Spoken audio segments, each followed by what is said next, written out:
Medya Genel Yayın Yönetmenimiz Sayın Reşat Akar'la birlikte sizlerleyiz. Evet, yeni bir haftaya başlıyoruz. Gündemimiz oldukça yoğun. Hemen konu başlıklarını size kısaca aktarmak istiyorum. Evet, ülkemizde ne yazık ki adli olaylarda artış görüyoruz. Durum kötüye gidiyor. Bu konuyla alakalı bilgilendirme yaparak başlayacağız programa. Diğer taraftan hem üzücü hem sevindirici bir haberimiz var. Asya bebeğin tedavisi başlıyor ancak Türkiye'de değil, Güney Kıbrıs'ta değerlendireceğiz. Bu arada aşı gündemine bakacak olursak da orada da az da olsa bir ilerleme olduğunu görüyoruz. Acil Durum Hastanesi başhekiminin yatan hastalarla ilgili yapmış olduğu açıklamalar var, bilgileri paylaştı. Aşılı hastaların süreci daha rahat geçirdiğine dikkat çekti. Siyasi gündemde de UBP kurultayı yaklaşırken ilginç gelişmeler yaşanıyor, sürpriz ziyaretler var. Turizm Bakanı Ataoğlu'ndan sonra Başbakan Ersan Saner de İstanbul'da Hüseyin Özgürgün'le bir araya geldi. Ve bu konuyla ilgili telefon bağlantılarımız da olacak program içerisinde. Bir diğer konumuz, evet, PCR'sız geçişler başladı kuzey ve güney arasında. Dolayısıyla yoğunluk da azaldı, geçişler de hızlandı. Son olarak dış politikadan bir haberle kapanış yapalım istedik. Evet, Almanya'da, İzlanda'da seçimler yapıldı biliyorsunuz. Orada da yine ilginç durumlar var. Hepsini konuşacağız. Tabii sizlerin de yorumlarıyla, sorularıyla, hepsi ve daha fazlasıyla programımıza başlıyoruz. Sayın Akar, merhaba. Merhabalar Funda Hanım. Herkese hayırlı haftalar dileyerek başlayalım. Evet, güzel bir hafta olmasını diliyoruz. Fakat bu yeni haftaya güzel haberlerle başlayamıyoruz. Ne yazık ki adli olaylar açısından. Bir defa ülkemiz küçük bir ülkedir ve burada iki tane ekonominin temel taşı var. Bir tanesi turizm, bir tanesi de eğitim. Her iki sektöründe başarılı olabilmesinin temelinde bu ülkede asayişin, huzurun olması, güzelliklerin korunması, çevreye iyi bakılması, yolların temiz tertipli olması, ağaçlandırma, yeşillendirme çalışmalarının hiç aralıksız devam etmesi, iyi bakımların olması ve insanlara iyi hizmet edilmesi gibi koşullar ön plana çıkıyor normalde baktığımızda. Bizde öyle mi? Son zamanlarda maalesef hiç de öyle değil. Çevre kötü, yollar yıkık dökük, kırılmış, kopmuş, parçalanmış, trafik ikaz levhaları, işaretleri görünmez. Çevre çok kötü, ağaçlar yanıyor, ormanlar yanıyor, yerine yenileri dikilmiyor, çevreye iyi bakılmıyor, çöpler sokaklara atılıyor, pislik diz boyu gidiyor, tarihi eserler bakımsız ve bunlar yetmezmiş gibi bir de ülkemizde gerçekten suç patlaması yaşanıyor. Bir kültür bozukluğu var. Bu ülkenin alışık olmadığı bir kültür değişimi var. Bir bozukluk var. Buna dikkat çekmek istiyoruz. Çünkü bugün devletin ajansında bile polisin yayınladığı bültende çok ciddi adli suçlar göze çarpıyor. Tabii Diyalog Gazetesi'nin bugünkü birinci sayfasında da ilginç bir haber var. Eski nişanlısına okuyorum. Niye okuyorum bunları? Uyanması için, toplumun uyanması için devleti yönetenlerin ve daha sıkı tedbirlerin alınması için. Neresi burası ya? Nasıl olur bu iş? Nişanlıymış, ayrılmış. Şiddet uyguladı. Bir sene önce mahkeme ona 1 yıl hapislik cezası kesti. 1 sene yattı. Çıktığında doğru gene gitti nişanlısına. Bakın kurnaza ne yapmış. Bakın siz, bu Erkan Bayan Dursun adlı şahıs ne yapmış? Nişanlısının aracını açmış, kapısını. Arka koltuğa yere saklanmış. Nişanlısı da gelip arabaya alıp gideceği vakit tabii arka kapının açıldığını ve orada birisinin yatıp saklandığını nereden düşünsün kadın? Giriyor arabaya, ondan sonra bu çekiyor bıçağı, dayıyor sırtına, çek diyor. Ya 100.000 sterlin vereceksin diyor, bir hapis yattın, beni şikayet ettin polise, ya da seni de, ananı da, babanı da, dedeni de, neneni de, amcanı da, teyzeni, hepsinizi öldüreceğim. Burası dağ başı ya. Yapar mı? Yapar. Gerçekten ben bu ülkede yaşayan bir vatandaş olarak bu lafları bile duyduğumda gerçekten çok sarsıldım. Acaba yanlış bir dünyada mı yaşıyoruz? Acaba burası benim memleketim mi? Çok düşündüm. Tabii trafik kazaları falan geleceğim. Öyle gazete çıkarmak hem kolaydır hem çok zordur. Kolaydır, kolayına gidersen çok zordur. İşini tamam yapmak istersen. Sabah 3.30'a kadar uğraş babam uğraş. Cumartesi gecesi pazara bağlanıyor. Lefke'de kaza. Saat 1'de yatıyoruz. 1.30'da bir haber. Lefke'de kaza oldu. Bir ölüm var. Ne yapacaksın? Bekle, baskı beklesin. Muhabir Ömer, o da zavallı uykusundan kalkıp Boğaz'dan Lefke'ye. Lefke'den fotoğraf, ilk bilgiler gelecek, gazete değişecek, sayfaya girecek. Hem yorgunluk hem üzüntü. 22 yaşında bir öğrenci, az önce dedim ya turizme, eğitim adası, onun için söylüyorum. Yolda yürürken, yolu bir taraftan bir tarafa geçerken geliyor adamın birisi, korkunç bir sürat, vuruyor, öldürüyor 22 yaşındaki çocuğu. O insanın annesi, babası, kardeşleri ne durumda şimdi acaba ya? Buraya gönderdiler, evlatları okusun, adam olsun diye. Para harcıyorlar buraya. Ve sen gece yarısı, daha alkol var mı yok mu bilmiyoruz, polis tam bir açıklama yapmadı o konuda. İşte tutuklamışlar kendisini, götürmüşler, aşırı sürat felaket getirdi diye. O küçük haber var aşağıda, orada o küçük fotoğraf, o arkadaş işte Hasan Mehmet Yılmaz vurdu, öldürdü. Hadi bakalım. Gece yarısı. Ne bu sürat? Nereye yetişiyorsun be arkadaşım? Nereye yetişiyorsun da basıp gaza gidiyorsun? Sorumsuzluk, sorumsuzluk, ciddiyetsizlik, korkusuzluk. Ne olacak ya? Öldürdü, 7 yıldır maksimum. Meclisle tatile devam etsin, uyumaya kalmış 4 günleri. 4 sene daha tatil yapsalar ne olacak? Zaten döndüklerinde bu yasalar düzeltecekler mi? Niye düzeltmediler bu kadar zaman? Maksimum 7 yıl hapislik öngörüyor. Bir Avrupa ülkesinde olsa güneş yüzü göstermezler. Ömür boyudur hapisliği. Ömür boyu İngiltere'de. Burada maksimum 7 yıl. Polis başlayacak mahkemeye sunmaya, hafifletici nedenleri. İlk defasıydı, evliyseydi evliydi, çocukları var ya da bakacak anası var, babası var, şudur budur falan filan. Yargıç tabii onları da dikkate almak zorunda. Diyecek hadi 4 yıl, 4,5 yıl, 5 yıl gir içeri. Peki o giden can ne olacak? Yerine koyacak başka bir insan var mı? O aile o oğlanı bir daha yerine getirebilir mi? Getiremez. Ve bugün birkaç tane cennet ülkemizden olan haberi aktarayım sizlere. Çok üzgünüm ama mecburum bunları aktarmaya. Ya uyanıp ülkemizi düzelteceğiz ya bu ülkeden bizi bir yerlere gönderecekler. Allah bilir nereye. İskele'de diyor. Bu başka bir arkadaş. Evde tartışmış kız arkadaşıyla. 39 yaşındaki arkadaş BK, kız arkadaşı da KE. O da 27 yaşında. Başlamış dövmeye, alamadı hızını arkadaş, çekmiş çakıyı, bıçaklamış kendisini. Polis evde arama yapınca bir tane baksın, içinde uyuşturucu kalıntısı olan bir kağıt parçası bulmuş. Sarıyor, çekiyor. Çektikten sonra da efe oluyor. Sokuyor herkesin kızına bıçağı. Senin kız arkadaşın olabilir ama kurbanlık koyunun değildir. Bu nasıl bir kültür ya? Nerede yaşıyoruz? Bu nasıl bir kültür?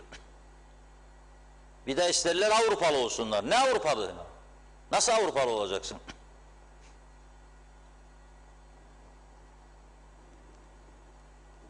Gazi Mauso'da faaliyet gösteren güzellik merkezinde çalışan 61 yaşındaki kadın, buna da maşallah hayattan hiç ders almamış veya farklı dersler almış. Müşterilerden tahsil ettiği paraları meğer 2019'dan beri tahsil ettiği paraların bir kısmını çantaya atarmış. Bugüne kadar toplam para cebe indirdiği, helal olsun, 171.884 Türk lirasıymış. Alayköy'e geçelim. Atatürk Caddesi'nde park yerinde bulunan Türkan Ulaş'a ait salon aracın sol ön camı taş ile kırılarak kasti hasara uğratıldıktan sonra araçta bu Türkan Ulaş'ı oğluna ait 3 tane cep telefonu, para cüzdanı, 3 tane kimlik kartı, sürüş ehliyeti, 2 bankmatik kartı ile toplam 320 Türk lirası parasını çalmışlar. Soruşturma sonucunda 26 yaşındaki BP tutuklanmış. 25 Eylül'de Boğazköy'de Oray 11 sitesinde bir cip araç yakılmıştı. Bizim gazetemizde de çıkmıştı buna haberi. Yakıcı döktüler ve ateşe verdiler cibi. Yandı, kavruldu.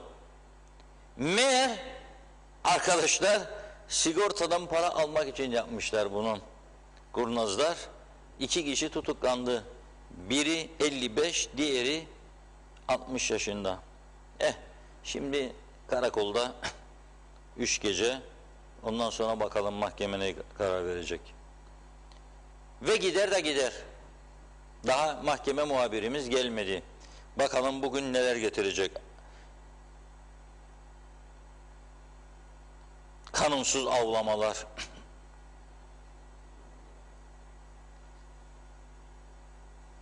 Yazıklar olsun diyeceğim. Bu Kuzey Kıbrıs'ın sadece bugünkü polis bülteninde yer alan haberler. Dediğim gibi daha mahkeme muhabirimiz gelmedi. Mausa'daki muhabirimizden Mausa ile ilgili mahkeme haberleri henüz tam olarak gelmedi. Umarım daha fazla üzücü haberler gelmez oralardan. Ama bu kadar olayla bazıları bana diyor ki polis sayısı yeterlidir. Nerede yetecek ya? Bu kadar olay hangisine yetişecek polis?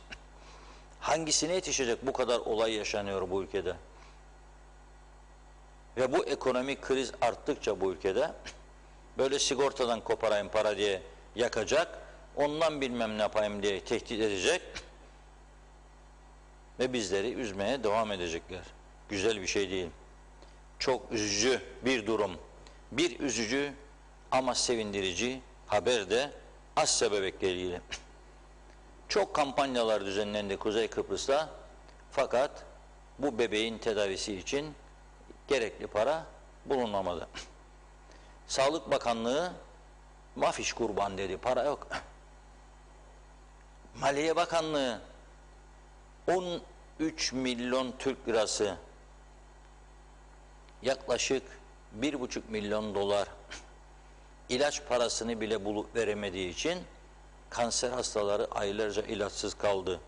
Şimdi Asya bebek için 2 milyon dolar, 16 milyon TL isteyemedi Sağlık Bakanı. İsteyemedi. Çünkü biraz sonra hastaneye yatıp çıkan bir bayanın mektubunu da okuyacağım sizlere ve oradan hastaneden çekip gönderdiği fotoğrafları da yayınlayacağım. Bu ülke nerelere geldi? Hastanenin içerisine ilacını alamayan, yıkılan, dökülen, kırılanları yenileyemeyen devlet tabii ki Asya bebek için 2 milyon doları vermedi. Veremem dedi. Ve ne oldu? Bir umut doğdu. Bir ambulans uçak geldi. Alıp bu bebeğimizi Türkiye'ye götürdüler. Tedavi edecekler orada diye. Sonra Sağlık Bakanlığı açıklama yaptı. Asya bebeğimizi biz tedavi edeceğiz. Peki ne oldu da bu Asya bebek özel ambulans uçakla Ankara'dan Yunanistan'dan da Güney Kıbrıs'a gönderildi. Bu nasıl bir devlet politikası? Dediniz ki siz, yani biz Türkiye'de de yaptıramadık tedavisini ve mecbur olduk. O asla katla olmaz dediğimiz Kıbrıs Cumhuriyeti'ne muhtaç olduk, teslim ettik. 2 milyon dolar Türkiye'de kim iseydi, hangi hastane iseydi isteyen bu parayı, belki maliyeti bunun 200 bindir, belki 500 bindir.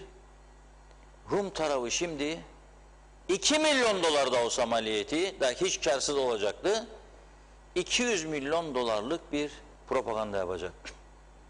Hem diyecek topraklarımızı işgal ettiler, ellerinde duruyor.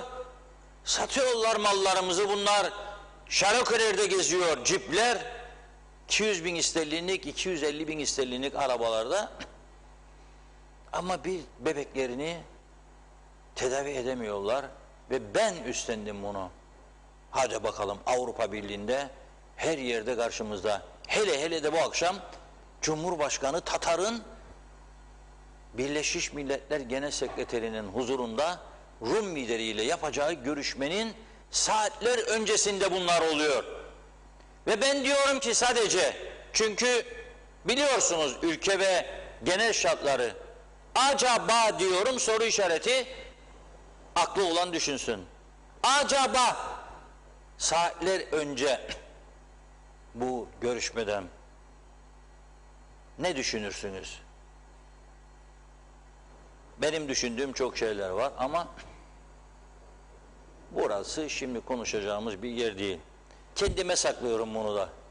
Aklımın bir köşesinde duruyor.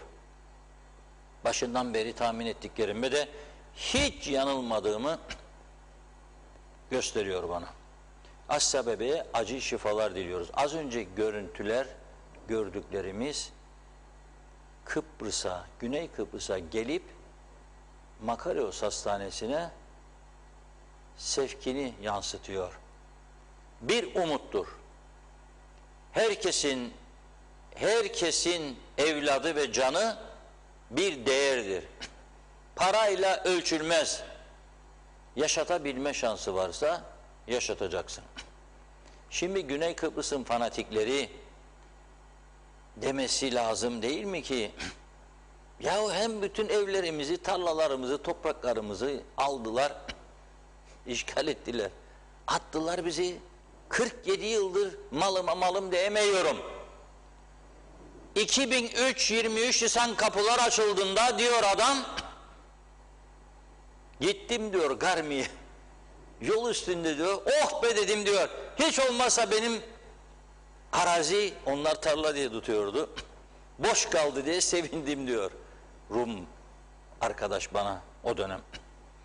Sonra diyor, aman Allah'ım diyor, 6 ay sonra gittim diyor, betonlar yükselir diyor bizim tarlanın içine. Durun ya dedim diyor, benimdir bu babadan miras. Ne senin ya olmamış. Aha, koçan burada. Kimin koçanı? TRNC. Tamam, o onun için geçerli değil. Brüksel için de geçerli değil. Strasbourg için de geçerli değil. New York için de değil. Ama bizim için forever TRNC geçerli. Kendi kendimizi güzel yönetiyoruz. Aldata. Ben hep söylüyorum, hiç parmağımın arkasına saklanmadım. EOKA, ELAM, bunların kaldırılması lazım. Yasaklanması lazım. Terör yasaklanması lazım. Kıbrıslı Türkler Türkiye'nin garantisi altında yaşaması lazım. Bir daha insanların birbirini öldürmeyeceği bir güvenlik şartıyla, ama bir çözüm olsun diyorum. Hiç çizgimi değiştirmedim. Asla katla böyle demedim hiçbir zaman.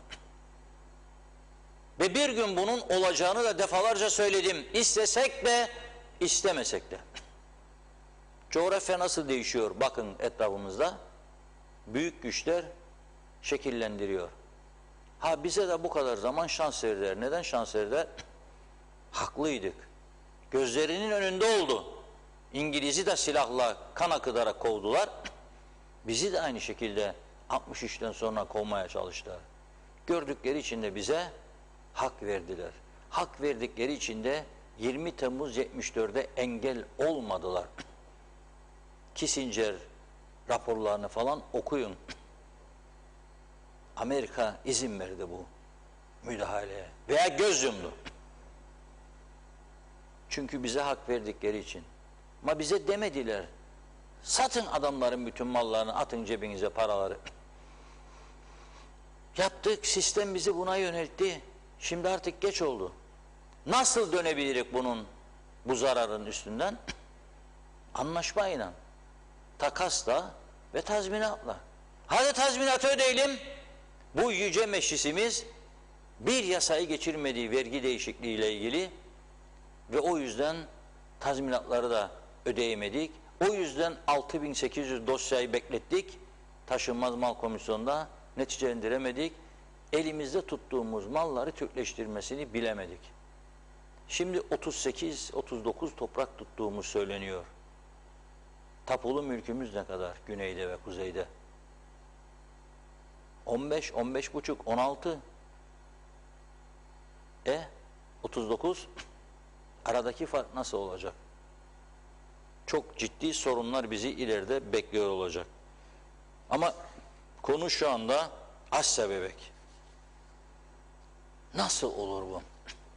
Bu bebek Türkiye'ye götürüldükten sonra Türkiye'de bu kadar tıpın ilerlediği bir ülke Türkiye, bu kadar imkanlar var iken neden bu bebek Yunanistan üstünden Güney Kıbrıs'a götürüldü?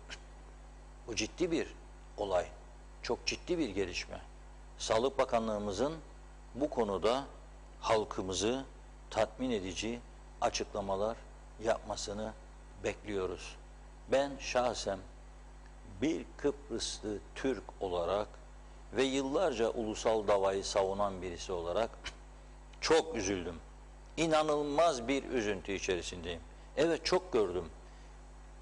2003'ten sonra Güney Kıbrıs'a gidip Rum hastanelerinde tedavi olan çok aşırı milliyetçiler gördüm.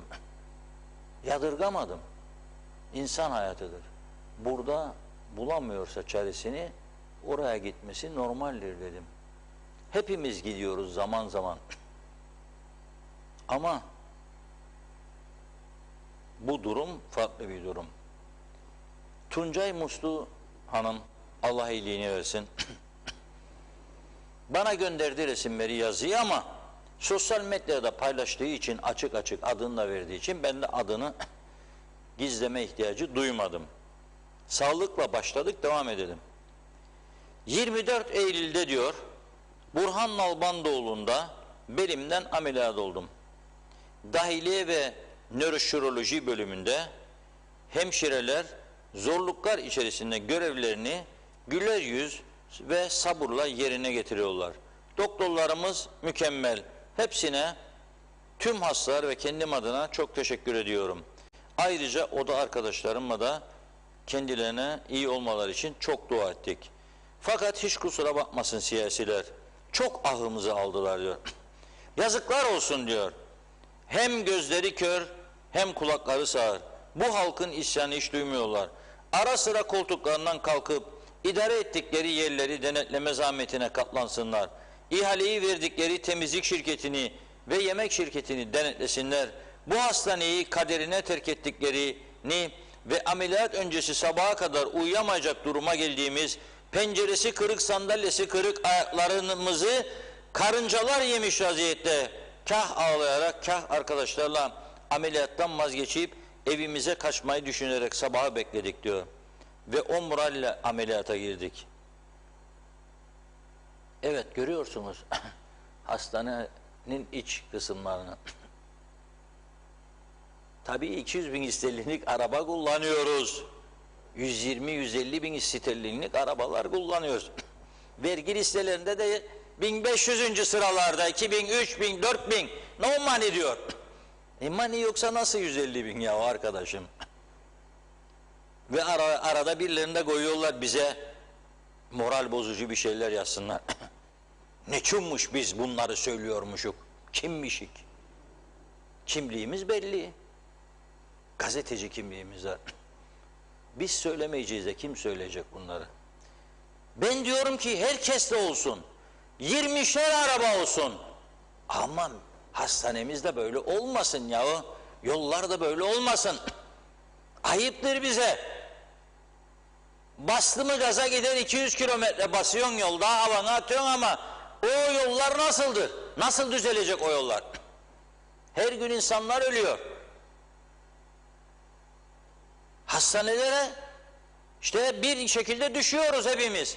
Bir yakınımız, memnun muyuz o odaları bu halde gördüğümüzde? Kapılar, pencereler kırılmış, yıkılmış. Sandalyeye baksana sen. Hadi bakalım. Az vergi ödeyen kişisel vergi, o cipli, şarokeli, marokeli arkadaşlara mesajım olsun. Alın bir 50'şer tane sandalye de gönderin ya. Ne yapmışık Kızılay'ın parasınımış diyor. Bir aklı çok önde giden bir arkadaş, genç. 3 milyon topladık, 3 milyona yakın para. Kızılay adına topladık, verdik. Ben bunu defalarca söyledim. Adamı da çıkardım, konuşturdum. Senin kelle bunları duymuyorsa veya birileri sana öyle talimat veriyorsa ne yapayım sana? 20 bin kişinin ağı senin ve senin gibilerin üstündedir. Hepsi 20 bin kişi yemek yedi bu yardımdan. O zor günlerde.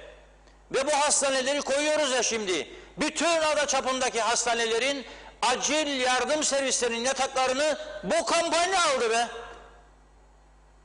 Ve vicdansızlar. Biraz vicdan olsun be sizde. İnsanlık olsun. Siz de yapın bir şey, göreyim, alkışlayayım sizi. Gidin yapın Kızılay'la, onunla bununla yapın. Hastane yönetimiyle yapın. Yok ki çevrenizde size 3-5 kuruş atıyorlar önünüze diye ona buna bir şeyler yapmaya çalışan, memleket için yanıp tutuşan insanlara laf yetiştirmeye çalışıyorsunuz. Yazıklar olsun. Elbet bir gün sizi adam edecek yönetimler gelecek buraya. İster Türk, ister Rum, ister Amerikan, ister Alman. İnşallah olacak.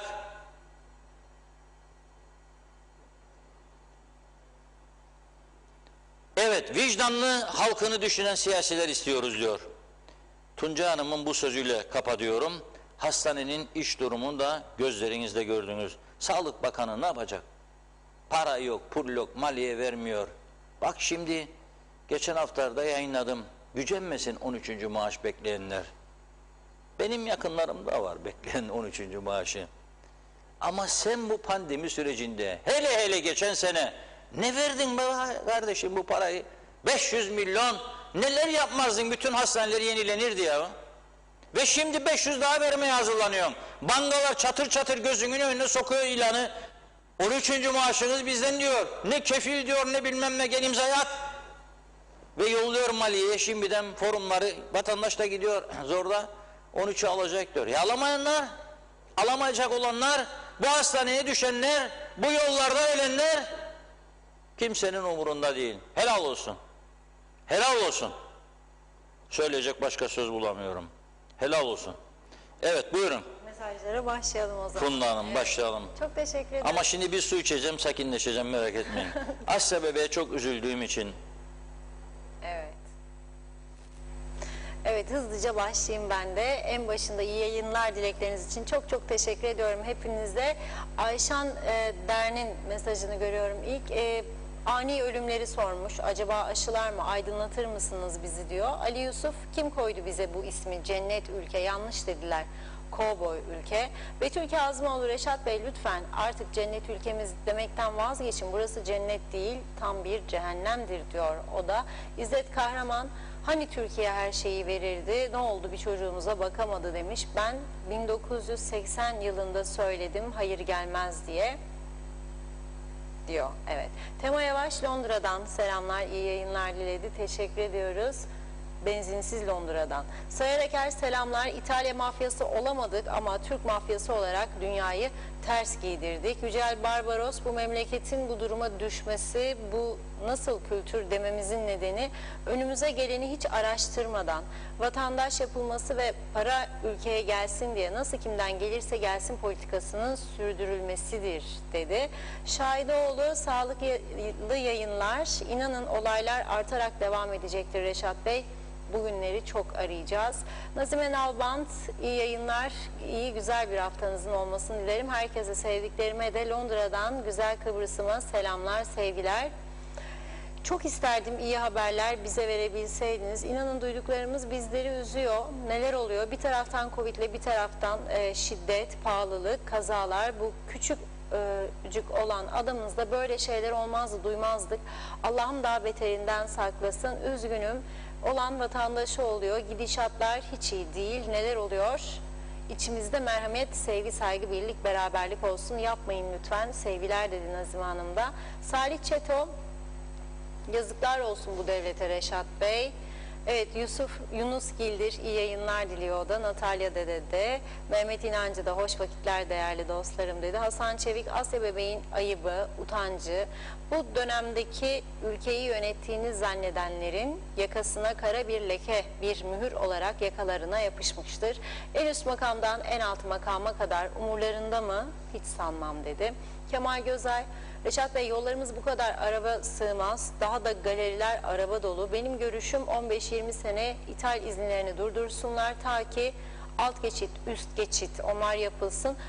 Aksi takdirde her gün kaza olacak, ölüm haberleri eksik olmayacak diyor. Gürkan Giritli her şey güzel olacak yazdı. Recep Elçioğlu, ben de bir kanser hastası olarak şunu söyleyebilirim. Asya bebek olayı bu hükümetin özellikle Sağlık Bakanı ve Başbakanının uyku bile uyuyamayacağı bir olay. Yazık, çok yazık. Kamil Özalay Almanya'dan yazıyor bile bize. Sevgilerini yolladı. Teşekkür ediyoruz. Evet, Funda Hanım, Reşat Bey iyi yayınlar dilerim. Mesajlarınızı kısa ve öz yazın ki diğerlerininkiler de okunsun. Bir tane atın 100 mesaja gerek yoktur demiş Kamil Bey. Sayar Eker, midemiz aç, aklımız kaç oldu bu adada. Şahidoğlu, dilerim geç kalmadılar. Asya bebeğimize acil şifalar diliyorum. Abey Hüseyin, Rum lobisi bugünden itibaren Asya bebeğin durumunu, tedavisini bütün dünyaya duyurmuştur. Kuzey Kıbrıs Türk Cumhuriyeti Başbakanı da bugün Kuzey Kıbrıs Türk Cumhuriyeti güzellik yarışmacılarını ağırlamayı mümkün görmüş dedi. Ahmet Aktu, iyi yayınlar, savaşı biz istemedik, durdursalardı, savaşmasalardı diyor. Evet, Sayar Eker teşekkürler. Zehra Sencer, Asya bebeğe çok geçmiş olsun. Üzülerek söylüyorum, bu da yukarıdakilerin ayıbı. Evet, Nazime Nalbant, Reşat Bey, bir Asya'mıza neden sahip çıkmadılar? Bu yavrumuz ezildi ailesiyle. Kim çıkacak? Üzgünüm, ne olur bizleri yanıltmasınlar. Asyalarımızı yaşatalım. Çok üzüldüm. İyi şeyler olur inşallah. Erken zamanda olmasına duacıyım. İyi ki TV 2020'miz var. Hep bizlesiniz, sesimiz oldunuz. Hiç bıkmadan, usanmadan sizleri izliyorum. İyi mutlu akşamlar dilerim hepinize. Kolay gelsin diyor. Taner Şah, düşündüklerimi söyleyemem Reşat abicim. Söylediğim takdirde yediğim ekmek şakama silah olarak dayanır. Ya da o ekmeği bana yasaklarlar. Eğer işsizsem ben artık düşünmekten de vazgeçtim. O yüzden bir şey de söyleyemiyorum. İlla ki söylemem gerekiyorsa tek bir kelime utanıyorum yazmış. Ali Öznur Calban, domates 15, limon 10, soğan, patates 6 lira. Hal yasası olsa bunlar bu kadar pahalı olur mu diye soruyor. Abey Hüseyin, en aşırı milliyetçi başbakanınız Kıbrıs Cumhuriyeti Hastanesi'nde hayatını kaybetti demiş. Niyazi Aktaş da Asya bebeğe geçmiş olsun dileklerini iletti. Allah'ım acil şifalar versin. İnşallah bu ayıp ülkeyi yönetenlere yeter diyor. Ulus Berani, Avrupalı olmak herkese nasip değildir. Tatar Bey ve Saner Bey her fırsatta bu halkın verdiği vergilerle Türkiye'de şehir şehir gezip Kıbrıs konusunu Türk halkına anlatıp gereksiz yere para harcayacaklarına bu bebeğe yardım edebilirlerdi. Şimdi Rum tarafı bu yardım konusunu siyasette iyi kullanacak. Bizim beceriksiz ve basiretsizler de gezmeye devam etsinler diyor. Raif Erdal, Asya bebek olayı benim gücüme gitti. Ben 67 yaşındayım. 3 yaşından beri her türlü eziyeti devletimiz olması için çektik ve bugünleri görmek için mi diyor. Yazık yazmış. Erkan Erçika, KKTC marka megaps ediyor. Belgin Rıfat, Türkiye'nin hem de Kuzey Kıbrıs'ın ihmalleri yüzünden bu bebek şu anda Güney Kıbrıs'ta. Umarım bebek için gerçek tedaviye ulaşırlar. Bir an önce sağlığına kavuşur. Rumlar her türlü fırsatı kullanıp bizleri ve Türkiye'yi ekarte etmeyi başarıyorlar. Ne diyelim demiş. Levent Yüksek, esas bugün bağlanmalı siyasiler ve Sağlık Bakanı. Asya bebekle ilgili açıklama yapılmalı. Nalbantoğlu'ndan güneye sevk edilmedi bu bebek. Türkiye'den ambulans uçakla alınıyor. Güneye tedaviye geliyor. Gelmeden birkaç gün önce tedavisi için gerekli olan ilaç siparişi veriliyor. Önce sağlık ve yine önce sağlık dedi. Natalya Dede, evet çözeceğim mesajını Natalya, bakıyorum. Reşat abi, ben bir şeyi anlamadım. Bizim devletimiz çocuklarımızda aşı isterler yapalım.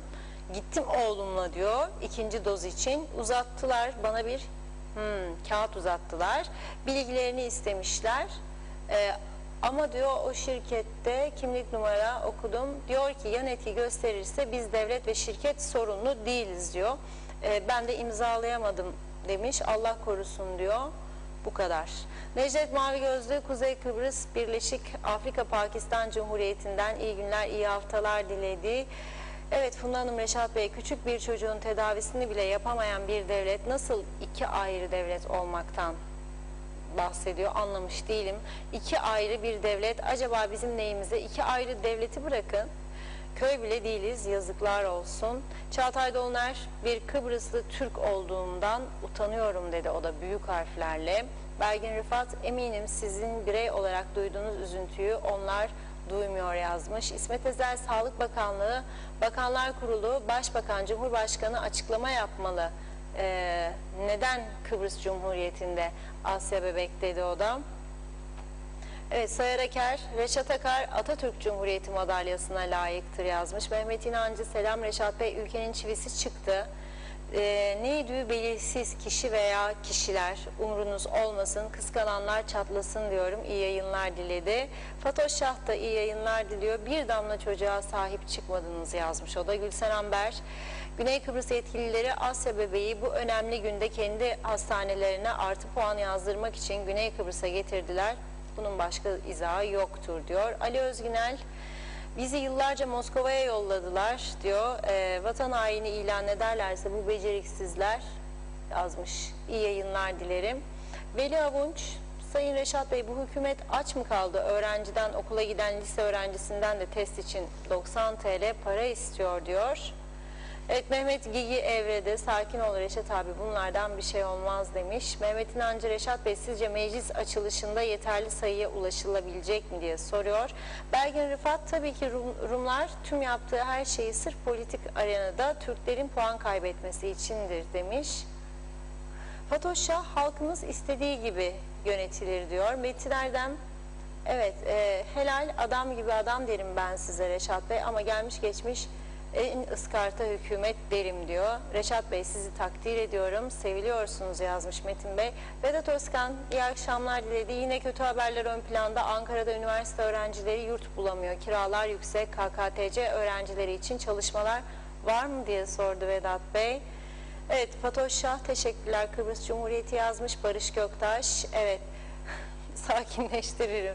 Sakinleştirin diyor Funda Hanım Reşat Bey. Onun gibi bir dürüst birini bulamayız. Her gün Reşat Bey ve sizi dinlemezsem yaşayamam demiş Barış Bey. Teşekkür ediyoruz. Aysin Öztrak da iyi yayınlar diliyor. Hüseyin İbrahim Kaptan da. Hüseyin Koltan da hayırlı haftalar. Doğru Haber'in adresi. İyi ki varsınız Reşat Bey. Her zaman sizi, çalışanlarınızı tebrik ediyorum. Ağzınıza, yüreğinize sağlık dedi. Bir iki mesaj daha aktarıp ara vereyim. Tuncay Muslu, iyi yayınlar dilerim. Maalesef artık yorum bile yapamıyorum. Hangi halimizde üzüleceğimize şaşırdık. Zeki Darben, evet Reşat Bey, haberlere yorum yapıp paylaşıyordum. Usulünce sövmekten karakterim buna el vermez demiş. Beni 4 gündür engellediler. Haber içeriklerini okuyamıyorum, paylaşı yapamıyorum. Benim haber alma özgürlüğümü elimden aldılar. Sordum bazı arkadaşlara, ceza yedin dediler. Şikayet etmişler beni. Nasıl olsa doğruları yazdığımdan dolayı Reşat Bey, görüşünüzü alabilir miyim yazdı. Nevzat Alkan'ın mesajı var. Ama okuyamıyorum. Tam bu sırada bana bir mesaj geldiği için. Burada ara vereyim. Pardon. geldi. Nevzat Alkan, hakikaten de Asya bebek olayı skandala döndü. Koskoca Türkiye işin üstesinden gelemedi. Düdük kadar Kıbrıs Rum yönetimi olaya sahip çıktı demiş. Hakikaten inanılmaz diyor. Belgin Rıfat, kanser hastalarının ilaç sorunu ne oldu? Pandemi Covid derken diğer hastaların ve hastalıkların da ötelenmemesi gerek. Hala da bazı testler Türkiye'ye gönderiliyor. Ne demek? Doğru dürüst laboratuvarlarımızın olmaması yazmış. Evet, burada ara vereyim, sonrasında devam edeyim yine mesajlara. Reşat Bey buyurun. Evet, çok teşekkür ediyoruz güzel mesajlarınız için ve devam ediyoruz. Bugünkü Diyalog Gazetesi'nin manşetine götürüyoruz şimdi sizleri. İstanbul'a uzanıyoruz. Hafta sonunda İstanbul'da ilginç bir buluşma oldu ve buluşma haberi bugün sadece ve sadece Diyalog Gazetesi'nin manşetinde. Haberleri takip ediyoruz, kovalıyoruz, yetkilileri konuşturmaya çalışıyoruz ve en kapsamlı bir şekilde de haberi sizlere sunuyoruz. Yorumu size bırakıyoruz. Siyaset gerçekten artık günlük yaşantımızın en ön saflarına yerleşmiş durumda. Çünkü Eylül ayını tamamlıyoruz. Ekim ayının sonunda Ulusal Birlik Partisi'nin kurultayı var ve bu kurultayda genel başkanlık seçimi yapılacak. 4 tane genel başkan adayı var. Birisi Sayın Ersan Saner, şimdiki başbakan. Diğeri Doktor Faiz Sucuoğlu, diğeri Hasan Taçoy ve Zorlu Törebey. Zorlu Törebey az sonra canlı telefon bağlantısıyla programımıza katılacak. Ona soracaklarımız olacak. Hasan Taçoy Bey'e ulaşamadı arkadaşlarımız. Faiz Sucuoğlu Bey'in görüşlerini de yazılı aldılar. Yarın Diyalog Gazetesi'nde görebilirsiniz. Şimdi bir hafta önce, yani dünkü hafta sonu değil, daha önceki hafta sonunda bir baktık ki hem önce İnci Pars Özgürgün, Hüseyin Özgürgün Bey'in eşi, daha sonra Hüseyin Bey kendisi sosyal medya hesaplarından bir fotoğraf paylaştılar ve kısa bir de açıklama yaptılar. Dediler ki Demokrat Parti Genel Başkanı Sayın Fikri Ataoğlu bizleri ziyaret etmiştir. Kendisine teşekkür ediyoruz. Aradan bir hafta geçtikten sonra dün pazar günü bir başka paylaşım yapıldı. Yine önce İnci Pars Özgürgün, sonra Hüseyin Özgürgün, Başbakan ve UBP Genel Başkanı Ersan Saner'in İstanbul'a giderek Özgürgün ailesini İstanbul'daki evlerinde ziyaret ettiği açıklandı. Bu açıklamadan sonra Sayın Başbakan'a muhabirimiz Suna Erden ulaşmaya çalıştı ve ne görüştünüz diye kendisine sordu, konuştular. Başbakan da ben de sosyal medya hesabından bir açıklama yaptım dedi. Onun açıklamasını aldık. Bu ziyaretin amacı hem Ulusal Birlik Partisi kurultayı olduğunu söyledi Sayın Saner, hem de daha sonraki genel seçimler ve ülkemizdeki genel siyasi ekonomik durumu Hüseyin Özgürgün'le etraflıca görüştüklerini söylüyor. Tabii Hüseyin Özgürgün biliyorsunuz 3 yıldan beri yaklaşık İstanbul'da yaşıyor. Ve burada Hüseyin Bey'in dokunulmazlığı kaldırılmış durumda. Meclis toplantılarına gitmiyor. Milletvekilliğinden istifa etmek istediğini açıklıyor. Meclise istifa mektubu gönderiyor. Ama meclis onun istifasını reddediyor. Hüseyin Bey İstanbul'da ama KKTC milletvekili sıfatı devam ediyor. Bu da dünyada zannediyorum eşi benzeri görülmemiş bir durum. Eşi benzeri görülmemiş. Çünkü Hüseyin Bey ile ilgili savcılıkta, poliste kendisine tebliğ edilmesi gereken dava dosyaları var. Bu konuda yargının önünün açılabilmesi için Hüseyin Bey'in adaya dönmesi gerekiyor. Tabii ne oluyor? Bu ziyarette çok büyük bir olasılıkla Sayın Ersan Saner yeniden UBP Genel Başkanı olmak için Sayın Özgürgün'den destek istiyor ve aldığımız bilgilere göre kendisine bu destek sözü veriliyor. Nasıl olacak destek sözü? Bütün örgüt başkanlarıyla şunla bununla herhalde Hüseyin Bey'in iletişimi devam ediyor. Onlara bir işaret yakacak. Diyecek ki şunu destekleyin. Ersan Saner Bey'i onları da destekleyecek. Ersan Bey de kazanırsa ilk seçimlerde ben Nisan 2021 demeyeceğim. Çünkü bazı kargacıklar geliyor böyle zaman zaman farklı mesajlar veriyor. Diyor ki uyanık olun diyorlar. Bu yılın sonunda da olabilir bu seçimler ve olacak diyorlar. Hazırlanın diyorlar. Yani Aralık 2021 olabilme ihtimali çok yüksek diyorlar. O yüzden söylüyorum. Peki ne olacak? Hüseyin Bey yeniden aday olacak mı? İstanbul'da yaşarken aday olabilir mi adaya gelmeden? Adaya gelirse öteki durumlar, poliste bekleyen tebligatlar ne olacak? Bu sorunu nasıl aşacaklar? Nasıl yürütülecek bu seçim propagandası? Merak konusu. Hüseyin Bey ile bir telefon bağlantısı kurabilirsek önümüzdeki günlerde ona da bu soruları sorma şansımız olacak. Tabii ki neden Ersan Bey ihtiyaç duydu Hüseyin Özgürgün desteğine? O da ayrı bir konu. Dediğim gibi bu konuda bir klibimiz vardır. Onu izleyelim. Ben de şimdi sizlerle birlikte göreceğim. Evet, konuyu verdim. Arkadaşlardan rica ettim ama son şeklini izleyemedim zaman darlığından. Şimdi sizlerle birlikte izleyeceğim. Umarım ben de siz de çok beğeneceksiniz. Arkasından Sayın Zorlu Töre ile konuşacağız. UBP'nin genel başkan adayı olması sıfatıyla.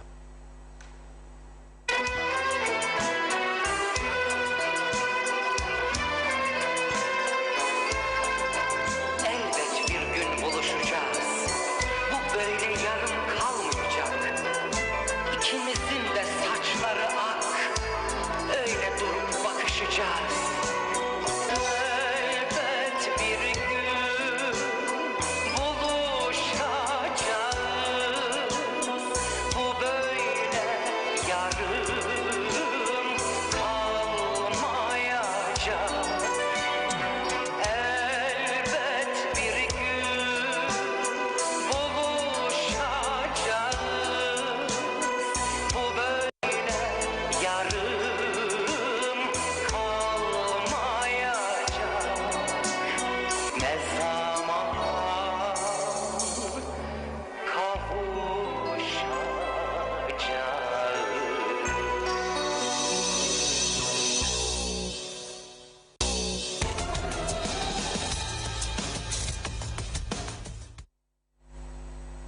Evet, güzel oldu değil mi? Ben beğendim şahsen. Elbet bir gün buluşacaklar. İstanbul'da o tabii bir ziyaretti, kısa bir buluşmaydı. Ama esas buluşma Kıbrıs'ta olacak. Elbet bir gün. Ne gün? Göreceğiz. Dertler çok ülkemizde ama siyaset de boş durmuyor. Arkadaşlar sağ olsunlar geceli gündüzlü yoğun bir şekilde çalışıyorlar. Zorlu bir hattımız var mı? Evet, Zorlu Bey hattımızda. Merhabalar. Zorlu Bey, Bakıyorum. koptu mu hattımız? Koptu herhalde. Ha, Zorlu Bey. Hattayım, kopmadı. Ha, tamam, sesiniz kesildi bir anda. Arkadaşlar mikrofonun o şeyciğine unuttular, şeycik yapsınlar galiba. Öyle Seyircilik yapsınlar, seyircilik yapsınlar. Neyse, şimdi nasıl karşıladınız? Hemen soruya gireyim. Sayın Ersan Saner'in Özgürgün'le görüşmesini. Hamza Ersan Saner Bey hayallerle yaşamaya başladı. Şunu yaparsam acaba oyumu artırırım, bunu yaparsam oyumu artırırım, öyle yaparsam oyumu artırır mıyım? Yani yaklaşık bir yıla yakındır partinin genel başkanıdır ve ülkenin başbakanıdır. Doğruları yapmaktan aciz durumda kalmıştır. Liderlik sergileyememiştir. Ne hükümette hükmedebilmiştir hükümete, ne de partide genel başkanlık yapabilmiştir. Liderlik yapamamıştır. Birçok şeyleri yanlış yapmıştır. Şimdi de işte Hatay'a gideyim, Sayın Hüseyin Özgürgün'ü ziyarete gideyim, Ankara'ya gideyim. Oralardan buralara mesaj aktarılabilir mi? Bir takım mesajlar çıkar mı diye bir oy avcılığı yapmaya çalışıyor ama ne yaparsa yapsın. Tabii ki ben Sayın Hüseyin Özgürgün partimizin genel başkanlığını yaptı, başbakanlık yaptı. Ziyaret edilmesinde bir sakınca görmüyorum, bir sıkıntı görmüyorum ama bunu neden 3 ay, 6 ay önce yapmadı da seçime 30 gün kala yapıyor? Bu da ayrı bir konu tabii ki. Dolayısıyla istediği zaman da yapabilir ama önemli olan kendisinin ne düşündüğüdür, niyeti nedir bu konuyla ilgili. Sizler bunların tabii ki yorumlarını geniş bir şekilde yaptınız. Biz tabii ki arazide burada halkımızla iç içeyiz ama Hamza Ersan Saner kendi halkını bıraktı. Buradaki seçmeni bıraktı. Burada yapacağını sanki yapmış gibi bir de Hatay'a gideyim, bir de İskenderun'a gideyim, bir de Ankara'dan geçeyim, bir de İstanbul'dan geçeyim. Herhalde Trabzon'a da gider yakında diye düşünüyorum. Çünkü Karadenizli kökenli insanlar da buralarda çok. Konya kökenli insanlar da buralarda çok. Yakında Konya'ya da gider herhalde diye düşünüyorum. Ama boşuna yapıyor bunları diye ifade etmek istiyorum. Çünkü bugüne kadar gereğini siz yerine getirememişseniz, liderlik sergileyememişseniz, genel başkan oldunuz ama liderlik sergileyemediniz. Ne partide sergileyebildiniz ne de başbakan olarak ülkede bir otorite kurup da gerekli hükümetin bakanları arasında ahenkli bir çalışma oluşturamadınız. Bir gün başka, bir gün başka, sabah başka, öğlen başka, akşam başka. Ama bir basın toplantısında bile ilk konuşmayı yaparken başka, ortada başka, sonunda başka. Bir daha dinleyelim bakalım ne dediydi başbakan diye serzenişler vardır zaten, dinleyen arkadaşlar, Sayın Başbakan ne konuşuyor acaba? Dolayısıyla yani gitmiştir ama ben tabii ne tür konuşmalar oldu onları ben bilemiyorum. Önümüzdeki günlerde bunlar tabii ki orta yere çıkar. Ama Sayın Hüseyin Özgürgün Ulusal Birlik Partisi'nin genel başkanlığını yaptı, başbakanlık yaptı. Böyle bir durum olmasını istemezdim. Ben daha önce de ifade etmiştim sizin televizyonunda. Sayın Hüseyin Özgürgün Kuzey Kıbrıs Türk Cumhuriyeti'ne döneceği yönünde imalarda bulundu. Ben de hemen gel dedim çünkü nisap problemimiz vardır. Mecliste çok sıkışığız. Nisap sıkıntısından dolayı neredeyse Hamza Ersan Saner bizi baskın bir seçime götürüyordu. Ama biz bu baskın seçimi diğer milletvekili arkadaşlarla engellemiş olduk. Daha sonra kurultayı yapmadan acaba nasıl seçime gider? Kurultayı erteledi. Yani en geç 30 Haziran'da kurultayımızı yapacağız diyen Sayın Hamza Ersan Saner parti meclisini bile 7 ay sonra 9 Temmuz'da ancak toplantıya çağırdı. O da bizim gayretlerimizle, bizim çalışmalarımızla oldu. Bizim artık psikolojik baskılarımızla oldu. Ve parti meclisi toplantıya çağrıldı. Daha sonra tüzük değişikliği yaparak kendisine acaba avantaj elde edebilir miyim düşüncelerine girdi. Kurultayı 6 ayrı yere bölecek dedi. Sonra 2 ayrı yere bölecek dedi. Bir aile gitgelleri oldu. En sonunda neticede anayasaya ve siyasal partiler yasasına uygun bir şekilde sadece bir merkezde kurultay olacak. O da Lefkoşa'da olacak. Yani bir aile gitgelleri olmuştu Sayın Hamza Ersan Saner'in. Gerek hükümet yönetiminde gerek parti yönetiminde gitgelleri aşırı derecede fazladır. İnatçıyım ben diyor ama yanlışlar üzerinde inatçılık partiye de zarar verir, ülkeye de zarar verir. Ben doğruların savunulmasını ve doğrular üzerinde kararlı bir duruş sergilenmesini savunan bir genel başkan adayım ve ben liderliğe hazırlanıyorum. Sadece genel başkanlık değil, Kuzey Kıbrıs Türk Cumhuriyeti'nin devlet kurumlarına ve siyasal partiler yasasına, anayasaya, siyasal partiler yasasına ve kendi partimizin kurumsal yapısına sahip çıkarak bir siyasal yapılaşma meydana getirmek için genel başkanlığa aday oldum. Dolayısıyla Hamza Ersan Saner tabii ki Londra'da da Kıbrıs'ta Türkler çok vardır. Onların da buralarda akrabaları vardır. Yakında Londra'ya da bir ziyaret başlatırsa şaşmam yani. Londra'ya kolay değil. Sinovac'ı kabul etmiyor İngilizler. Onun için zor gider oraya. Sinovac yaptırdıysa tabii. Bir de bizim kartları kabul etmiyor. Şimdi siz de Hüseyin Özgürgün'le İstanbul'da veya telefonda görüşmeyi düşünüyor musunuz? Yani gerek görmüyorum ben. Sayın Hüseyin Özgürgün genel başkanımızdı. Tabii ki ben zaman zaman kendisiyle Kuzey Kıbrıs Türk Cumhuriyeti'ndeyken görüşüyordum telefonla. Ama İstanbul'a gittikten sonra ondan sonra irtibat koptu. Dolayısıyla şimdi şu anda Sayın Hüseyin Özgürgün'ü tekrar telefonla arayayım da destek isteyeyim. Böyle bir düşünce tarzım yok yani. Bir pilaççı keselim. Size hafta sonu gidin, size İstanbul havası, güzel Boğaz'da da bir gezi yaparsanız. Bir de Hüseyin Bey'e. Teşekkür ediyorum ama ben tabii ki Türkiye'ye gidip gelen bir insanım. Ben böyle bu kadar reklam yapan bir insan değilim. Yani Türkiye'ye gitti, öteki Türkiye'ye gitti. Yani biz Kuzey Kıbrıs Türk Cumhuriyeti devletinin kurumları vardır, demokrasisi vardır. Biz kendi kurumsal yapılarımızı ve demokrasimizi yaşamamız lazımdır. Doyasıya yaşamamız lazımdır. Ama bazı kişiler ille de Türkiye beni ister, Türkiye onu istemez. İşte Türkiye bir şey isterse benim üzerimden Ulusal Birlik Partisi'ne ulaşır şekildeki ifadeleri kendi ayağımıza kurşun sıkma ve anavatan Türkiye'ye zarar verme gibi yorumluyorum. Ben bunlara hiç gerek yoktur. Bizim elbette sevdamız anavatanımızdır, sevdamız Kuzey Kıbrıs Türk Cumhuriyeti'dir, sevdamız milletimizdir, sevdamız Kuzey Kıbrıs Türk Cumhuriyeti'dir, buradaki halkımızdır.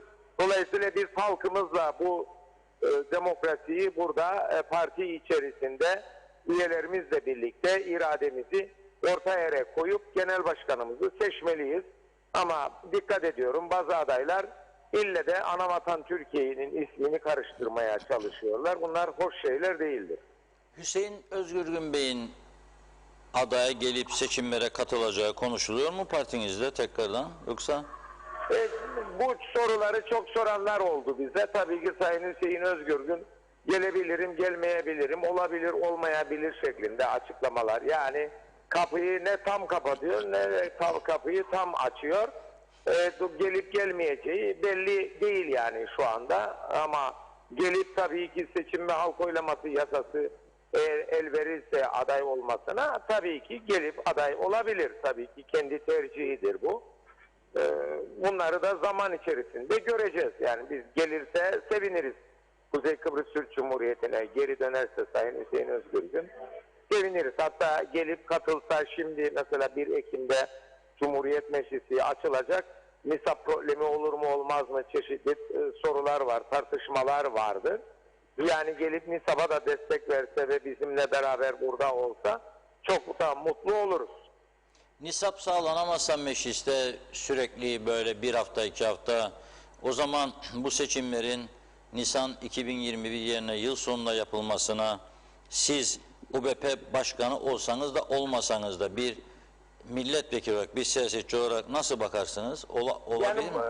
bu saatten sonra yeni bir hükümet aramak da çok zordur. Ama yeni bir hükümet arayışı da olabilir. Yani nisap sağlanamazsa başbakan gidip istifasını verebilir ve yeni bir hükümet arayışı da olabilir. Eğer nisap sağlanamazsa daha erken bir seçim kararı da alınabilir. Zaten ATOK Komite'nin 3 Nisan 2022'de seçim kararı önerisi vardır. Yani böyle bir öneri meclise geliyor. Bu seçim tarihi daha öne de çekilebilir. Yani Şubat ayına da, Mart ayına da, Ocak ayına da çekilebilir. Ama eğer nisap sağlanamazsa muhtemelen Ocak ayında Ulusal Birlik Partisi kurultayını tamamlamaz. Hemen 60 gün içerisinde seçim yasaklarını da başlaması gündeme gelecek ve Ocak ayının belki ilk haftasında, belki ikinci yarısında seçime gidilecek. Ama bu kurultay mutlaka olacak. Çünkü kurultayını yapamayan partiler seçime katılamaz şeklinde Yüksek Seçim Kurulu Başkanı Narin Şefik hanımefendinin açıklaması vardır ve 3 parti hala daha kurultayını yapamadı. Yani 3. yılın içindedir. Bu birkaç ayın içerisinde bu partiler kurultaylarını yapıp seçime öyle katılabilirler. Ulusal Birlik Partisi'ni de maalesef Sayın Hamza Ersan Saner bu duruma düşürdü. Yani biz kendisine Haziran'da, Temmuz'da, Eylül'de bu kurultayı gel yapalım ve önümüz açık olsun. Yeni dönem başlarken hem mecliste daha rahat hareket ederiz hem de hükümet sıkıntısı çıkarsa daha kolaylıkla karar verebiliriz seçim tarihi üzerinde. Bunları defalarca söyledik ama bildiğinden hiç şaşmadı. Yani ben inatçıyım gibi kelimelerle maalesef ciddi bir şekilde partimizde kim ne söylediyse her şeyi geri çevirdi. Sayın Hamza Ersan Saner çok dar bir klik içerisinde 3-5 kişi ile birlikte partimizi maalesef ciddi sıkıntılara bir hayli sıkıntılara sokmuştur. Halbuki biz onu 109 kişinin toplandığı bir küçük mini kurultayla genel başkan yaptık. Oy birliğiyle yaptık. Ben o mini kurultayda da divan başkanıydım. Öncekilerde de divan başkanıydım. Ama bizim hiç sözümüzü kale almadı.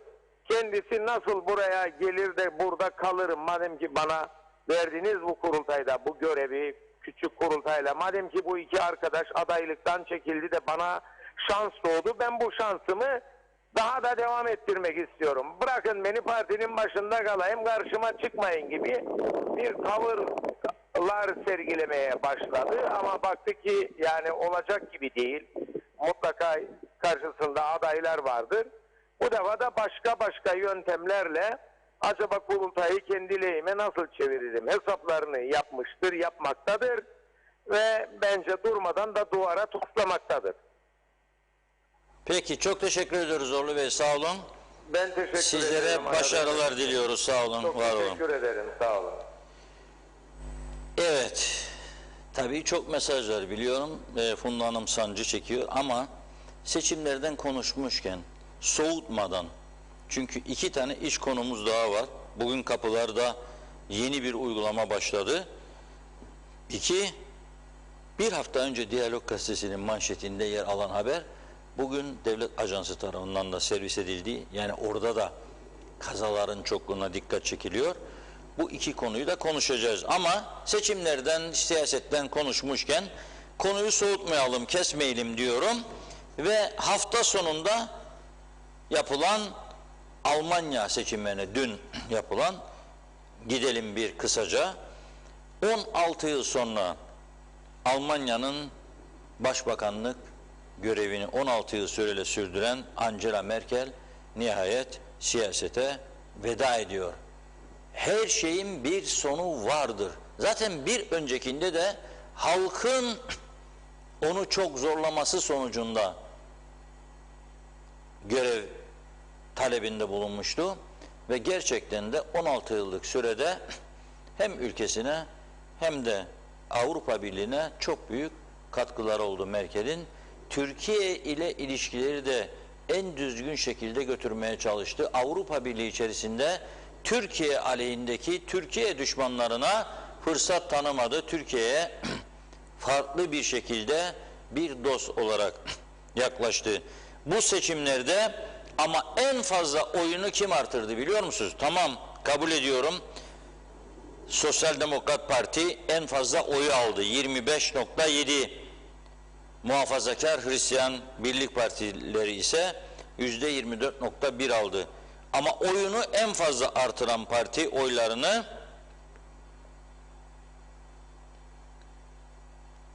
Yeşiller oldu. Yeşiller Partisi %14.8 oranında oyla 3. parti oldu. Gerçekten 2017 seçimlerine göre 2 kat oylarını artırdı. Neden mi? Çünkü seçmenlerine 4 yıl boyunca her gün her gece bir başka bölgede yeme içme vaat etti. Ormanların içindeki ağaçların sayısını azaltıp kesilen odunları fırınlara gönderme, fırıncıların oyunu alsın diye sözü verdi. Daha çok otomobil, daha çok akaryakıt, daha çok çevre kirliliği konusunda rahat olacağını, eskisi gibi direnmeyeceğini söyledi. Yani eskiden çevre temiz ki falan, yok. Bu defa dedi, baktım insanlar öyle anlamıyor ondan. Ben de ayak uydurayım dedi diğerlerine. Onun için 2'ye katladı. Sürpriz bir sonuç yani bu, değil mi? Yok, ama ben az önce bir Nisan 1 şakası yaptım. Ekim 1'den önce. Tam tersi Almanya'daki seçimlerde 1. madde hem Yeşillerin hem de diğerlerin iklim değişikliği konusuydu. İklim değişikliğine karşı mücadele. Çünkü dünyayı çok büyük bir tehlike bekliyor. Bazı ülkeler sel korkusuyla yatıp kalkmaya başladı. Bizim ülkemizde kuraklık korkusuyla.